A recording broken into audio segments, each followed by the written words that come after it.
Okay, second video. All right, here we go. Today we're going to keep it light. It's an intro to 4.3. And you're actually already doing a little bit of it, but I'm going to put a spin to it. You know CAS rule? It takes, for example, sine of 30. You can rewrite it using a different angle. You have negative sine 30. You can rewrite it as a different angle. What you have are equivalent expressions, technically speaking, yes? Today, does it have to be stuck to the sign itself? Can you rewrite it using its correlated ratio? So today's lesson sort of introduces to you why we have something called sine versus cosine, why we have secant versus cosecant, why we have tangent versus cotangent. What is co? All right, you were forced to memorize it without really understanding. This is what it's supposed to mean. Ready? If I have a sine of something, we can write it as a cosine using a different angle. And that mystery angle is related to whatever angle I give you. So if I give you a 30, I immediately know what this theta is. If I give you a 120, I know what angle that can be. And I'm going to tell you how I'd like you to think about it because I don't want you to memorize all this. There's 6 per quadrant. In fact, that is 6 of the millions of different formulas you can memorize per quadrant. But every single one of these has a system, has a reason behind it. So I want you to know the reason, and when you do, you will never look at this. I'm hoping. Okay? So bear with me.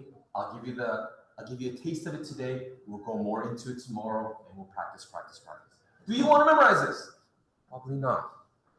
So let's think of a way to get around it. Here we go. Consider this, everyone. I have with me a angle in quadrant 1. With me?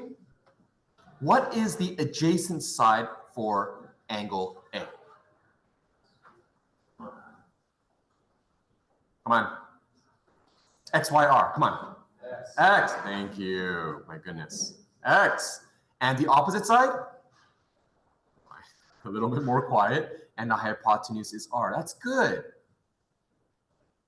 Now, I'm going to use its correlated angle to talk about the same thing. Look, if this is my angle, let's pretend that's 30 degrees. What would that angle be? How did you know that, Lola?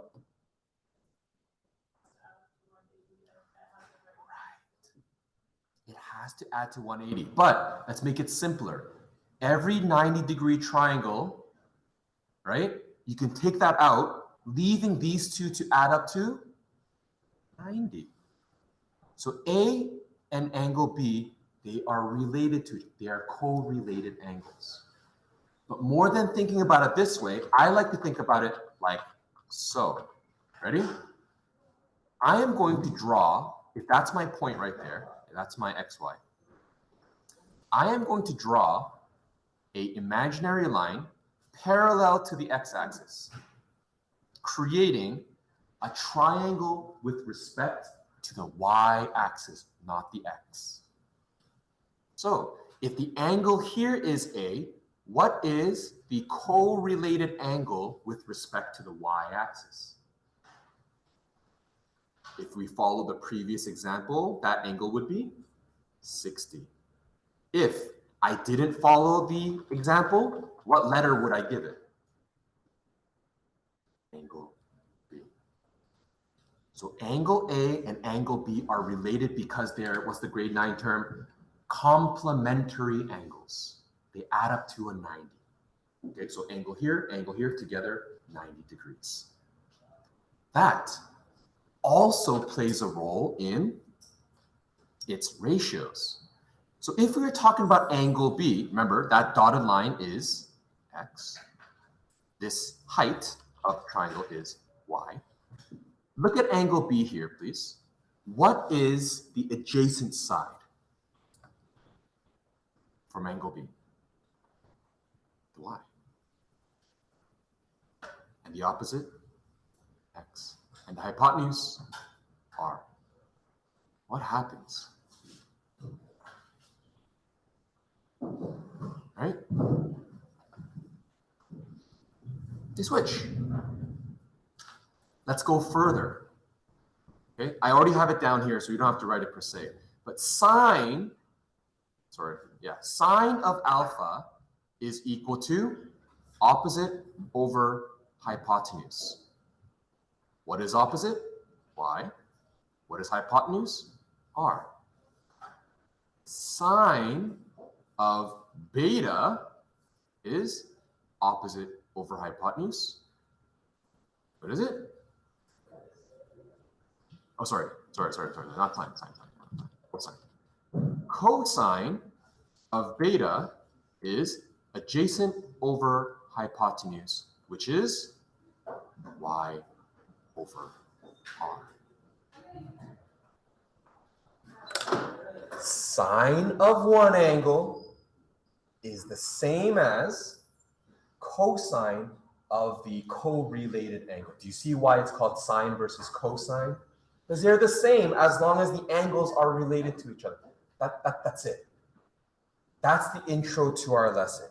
But let's say you're not convinced. You're like, Mr. Kim, what are you talking about? What I'm saying is this. If I say, oh, no. Oh. If I say sine of 1 degree is something, what is the cosine? What's the correlated angle of 1? 89. That's right. If sine is, 10 degrees, the co-related angle, 80. Yeah, all related by 90 degrees. That's it. Now, you might be wondering, Mr. Kim, you're only talking about quadrant 1 here. What about quadrant 2, 3, 4? We'll get there. But for today, all I want you to think about is, what angle would I create here if I were to talk about it with the y-axis? Just think about that. So if A was 10 degrees, what is the angle I create with the y-axis? If the angle is 25 degrees, what do I do with the y-axis? And as extra proof, this time around, let's do some trial and error. If you can go to the next page, you and your desk partner, I would like you to do something together. If you don't have a desk partner, you could do it by yourself and just wait for the answers. One person, take your calculator, use degree mode and solve this, and then change to radians, solve that. The other partner, degree mode, solve this, radians, solve that, and I want you to see the relationship between each one. If you understood the lesson we just did, you probably can predict what's going to happen. But both of you, try column 1, try column 2. Go. I will give you like 5 minutes and pause this video. That's okay. Let's get through it. Again, but I think everyone is understanding the pattern. Go ahead. 281. So if everyone can just confirm as a class if that's correct. I'm hoping you get the pattern. If you do sine of, let's say, again, let's just do 2 degrees. The correlated angle is 88 degrees, and you should get the same answer. What am I trying to get at? I mean, you could fill this in, but the point is this. If you have an angle of something, right? Let's see. If you have a angle of something, you can rewrite this angle as a difference from 90. Whatever that angle is my correlated angle, right? So if I have 20 degrees, my correlated angle is 70 degrees. That is what you plug in for cosine. You are making an angle with the y-axis, always. Because until now, we've always talked about an angle with the x-axis. That's it. So using that idea, sine, I could give you, let me write this as degrees just to make a point, okay? 90 minus 60. If I gave you this question as sine of 30 degrees, you can rewrite it as sine of 90 minus 60. Long story short, what is the correlated angle to 30? 60. But let's not do degrees here. Pi over 3. So whatever you are subtracting from the 90 is what it would have been. Same thing for B. Cosine of 90 minus 45, or pi over 2 minus pi over 4. If you draw it, that's right here. If this is pi over 4, what is the correlated angle with the y-axis? Pi over 4, 45 degrees. And lastly, this one's a little bit rough. Before we get to tangent, how about I just solve this? Cosine of pi over 3 is positive 1 to 61, 1 over 2. And sine of 45 would be root 2 over 2. Or, of course, if you're using special triangles, okay, rationalize. And tangent, okay. Sine is correlated with cosine. Secant correlated with cosecant. Tangent correlated with cotangent. What is that angle? That angle, you would know, is 90 minus 30. So that's 60 degrees. So the correlated angle of 60 degrees is 30. Oh, sorry. Yeah, is 30. Remember, so this is 90 minus 30, right? So this is the same as saying tangent of 60 degrees. What is a correlated angle to 60? 30. Here's a cheat. Whatever I'm adding or subtracting to the 90, that's literally what your interested angle is. And that is what? 1 over tangent pi over 6, which is 30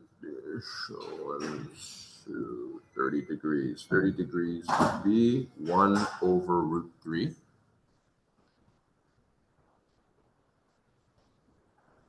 There. There it is. That's as far as I want to go today. Okay?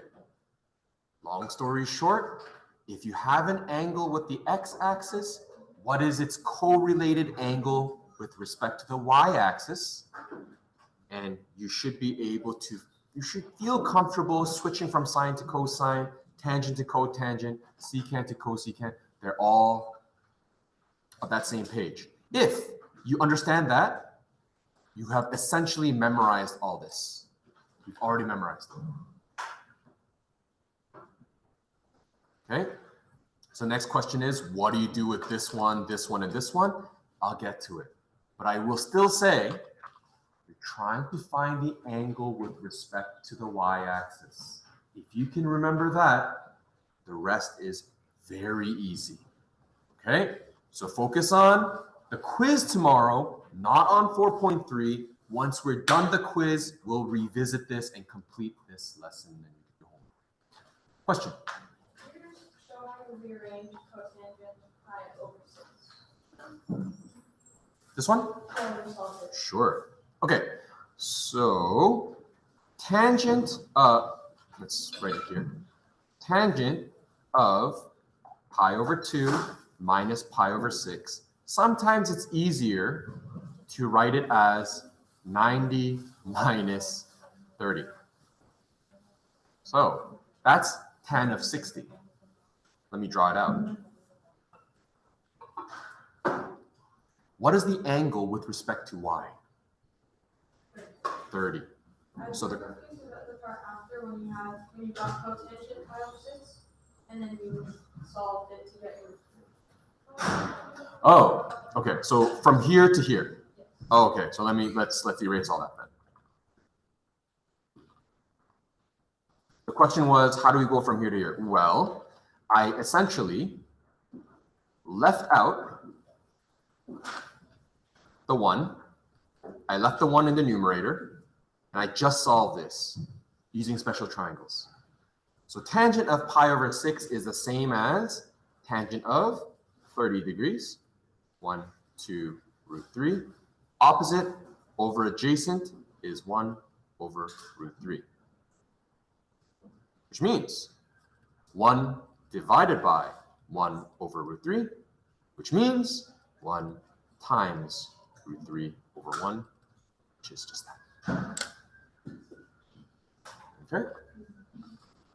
Again, let's stop there.